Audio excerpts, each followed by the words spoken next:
আসসালামু আলাইকুম ভিউয়ার্স, আশা করি আপনারা সবাই ভালো আছেন। আজকের এই ভিডিওটি তাদের জন্য যারা একটা কম বাজেটের ড্রোন তৈরি করতে চাচ্ছেন। তো আশা করি আপনারা এই ভিডিওটি দেখে উপকৃত হবেন। তো ভিডিও সম্পর্কে যদি আপনার কোনো কমেন্ট থাকে অবশ্যই জানাবেন, আর আপনার কোথাও বুঝতে অসুবিধা হলে আমাকে নক করতে পারেন। এখানে ড্রোন তৈরি করার জন্য আমরা S500 mm এর একটা ফ্রেম ইউজ করেছি। সর্বপ্রথম আমরা ফ্রেমটিকে অ্যাসেম্বল করে নেব।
ভিডিওটি শর্ট করার জন্য আমরা ইএসসি এবং মোটরের তিনটি ওয়্যার পূর্বে থেকেই কানেক্ট করে নিয়েছি। এখন আমরা মোটর ও ইএসসিকে আমাদের ফ্রেমের সাথে কানেক্ট করব।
এখানে ফ্ল্যাট কন্ট্রোলার হিসাবে আমরা KK241.5 একটা ফ্ল্যাট কন্ট্রোলার ইউজ করছি। আমরা এর উপরে একটা পিভিসি বোর্ড বসিয়ে নেব যাতে আমাদের ফ্ল্যাট কন্ট্রোলারের ভাইব্রেশনটা কম হয়। দেন আমরা ফ্ল্যাট কন্ট্রোলারটা ওই পিভিসির উপরে কানেক্ট করে নেব স্ক্রুর সাহায্যে।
আমরা ফ্ল্যাট কন্ট্রোলারের সাথে আমাদের রিসিভারটি কানেক্ট করে নিয়েছি। এখানে আমরা রিসিভার হিসেবে FlySky FXIA10B রিসিভার ইউজ করেছি, আর ট্রান্সমিটার হিসাবে FlySky FXI6S ট্রান্সমিটার ইউজ করেছি।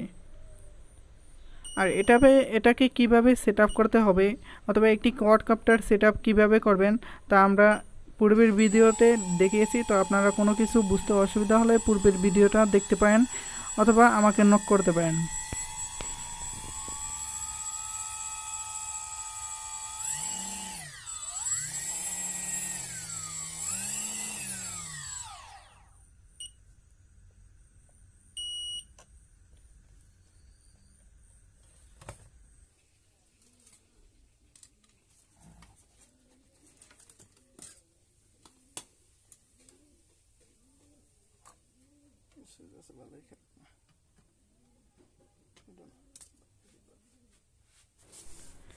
আশা করি আজকের এই ভিডিওটা আপনাদের কাছে ভালো লেগেছে। তো ভিডিও ভালো লাগলে ভিডিওটিকে লাইক কমেন্ট শেয়ার করবেন এবং আমাদের চ্যানেলটিকে সাবস্ক্রাইব করবেন।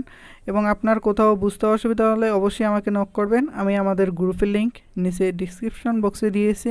এবং আপনার যদি কোনো ড্রোনের পার্টস প্রয়োজন হয় তাহলে আমাদের সাথে যোগাযোগ করতে পারেন।